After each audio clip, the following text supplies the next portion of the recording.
ചിറാപുഞ്ചിയിൽ നിന്ന് തിരിച്ച് ഗുവാഹത്തിയിലേക്ക് വരുന്ന സമയത്ത് എനിക്ക് എന്താ സമയത്തിന് എത്താൻ കഴിഞ്ഞില്ല. ഞാൻ ബസ് ഓൾറെഡി ബുക്ക് ചെയ്തായിരുന്നു. പക്ഷേ ഷെയർ ടാക്സിയിലായിരുന്നു ഞാൻ യാത്ര ചെയ്തിരുന്നത്. ഷെയർ ടാക്സിയിൽ ഒരാൾ എന്തോ ഒരു പ്രശ്നം, ഒരു ഹോട്ടലിൽ എന്തോ ഒരു പ്രശ്നം കാണിച്ചത് കാരണം എനിക്ക് സമയത്തിന് ഇവിടെ ഗുവാഹത്തിയിൽ എത്താൻ കഴിഞ്ഞില്ല. അങ്ങനെ ബുക്ക് ചെയ്ത ബസ് എനിക്ക് മിസ്സായി. എങ്ങനെ ഞാൻ ഇവിടെ എത്തി ആ ബസ്സിൻ്റെ കൗണ്ടറിൽ പോയി അവരോട് ഞാൻ ചോദിച്ചു. അവർ പറഞ്ഞു ക്യാഷ് റീഫണ്ട് ആവില്ല, വേണമെങ്കിൽ 1300 രൂപയാണ് ടിക്കറ്റ് ഇവിടുന്ന് തവാങ്ങിലേക്ക്, ഗുവാഹത്തിയിൽ നിന്ന് തവാങ് വരെ. അപ്പോൾ ഞാൻ അവരോട് ചോദിച്ചു റീഫണ്ട് ആക്കാൻ പറ്റുമെന്ന് വെച്ചപ്പോൾ അവർ റീഫണ്ട് ആക്കാൻ പറ്റില്ല, വേണമെങ്കിൽ 1300 രൂപ ഉള്ള ടിക്കറ്റ് ഉള്ളത് 1000 രൂപയാക്കി തരാമെന്ന് പറഞ്ഞു. അങ്ങനെ അടുത്ത ദിവസത്തേക്കുള്ള ടിക്കറ്റ് ബുക്ക് ചെയ്തിട്ട് ഞാനിപ്പോൾ ഇവിടെ ഈ ISBT ബസ് ടെർമിനലിൻ്റെ അടുത്ത് തന്നെ ഒരു റൂം എടുത്തിട്ട് ഞാനിപ്പോൾ നിന്നതിന് ശേഷം ഞാനിപ്പോൾ പോകുന്നത് ISBT ബസ് സ്റ്റേഷനിലേക്കാണ്. അപ്പം 12 മണിക്കാണ് ബസ്സിൻ്റെ സമയം പറഞ്ഞിരിക്കുന്നത്. ഇതാണ് കേട്ടോ ISBT ഗുവാഹത്തി ബസ് ടെർമിനൽ. ആ ബസ് സ്റ്റാൻഡിൽ നിന്ന് ഞാൻ 2 മലയാളി സുഹൃത്തുക്കളെ കണ്ടുമുട്ടിട്ടോ. അവർ പാലക്കാട് നിന്നാണ്. ഇവിടെ ഒരു ദിവസം 2 ബസ്സുകളുള്ളൂ കേട്ടോ ഈ തവാങ്ങിലേക്ക്. നിങ്ങൾ ബസ്സിൽ പുറത്ത് കണ്ടോ, ഇവിടെ എന്തോ ഒരു ചന്ത പോലെ എന്തോ നടക്കുന്നുണ്ട് കേട്ടോ. നമ്മുടെ നാട്ടിൽ പണ്ടൊക്കെ ഉള്ള ഒരു ഈ കാളച്ചന്ത അങ്ങനെ എന്തൊക്കെ പറയില്ലേ, ഞാൻ ഇതുവരെ കണ്ടിട്ടില്ല.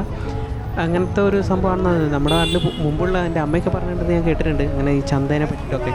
അങ്ങനത്തെ എന്തോ ഒരു സംഭവമാണെന്ന് ഇവിടെ നടക്കുന്നത്. എന്തൊക്കെയോ കാളുണ്ട്, ഒരുവിധം എല്ലാ സാധനങ്ങളും ഉണ്ട് ഇവിടെ. ഈ നിങ്ങൾ ദൂരെ കണ്ടോ ഒരു ടാങ്കുള്ള സ്ഥലം കണ്ടില്ലായിരുന്നു, അവിടെയൊക്കെ ഒരുപാട് കച്ചവടങ്ങളുണ്ട്. ഏകദേശം 19 മണിക്കൂർ നീണ്ടു നിൽക്കുന്ന യാത്രയാണ് കേട്ടോ ഇവിടുന്ന് തവാങ് വരെ. ഇപ്പം 12 മണിക്ക് നമ്മൾ യാത്ര തുടങ്ങി പുറപ്പെട്ടാൽ അവിടെ ഇതിൻ്റെ ഒരു രാവിലെ 6 മണിയോടെ നമ്മൾ തവാങ്ങിലെത്തും. ഈ ബസ്സിൽ യാത്ര ചെയ്യാൻ ഒരു സുഖം കിട്ടും. എന്തോ നമ്മൾ ലോറിയിലൊക്കെ യാത്ര ചെയ്യുന്ന പോലെ എന്തോ. ഒന്ന് സൈനാബ് അങ്ങനെ ഒരു ബസ് സർവീസുണ്ട്. പിന്നെ നെറ്റ്വർക്ക് എന്ന് പറഞ്ഞാൽ വേറൊരു ബസ് സർവീസുണ്ട്. നല്ല അടിപൊളി കാഴ്ചകളാണ് കേട്ടോ ബസ്സിൻ്റെ പുറത്തേക്ക്. ബസ്സിൽ ഡീസൽ അടിക്കാൻ വേണ്ടി നിർത്തിയതാണ് കേട്ടോ.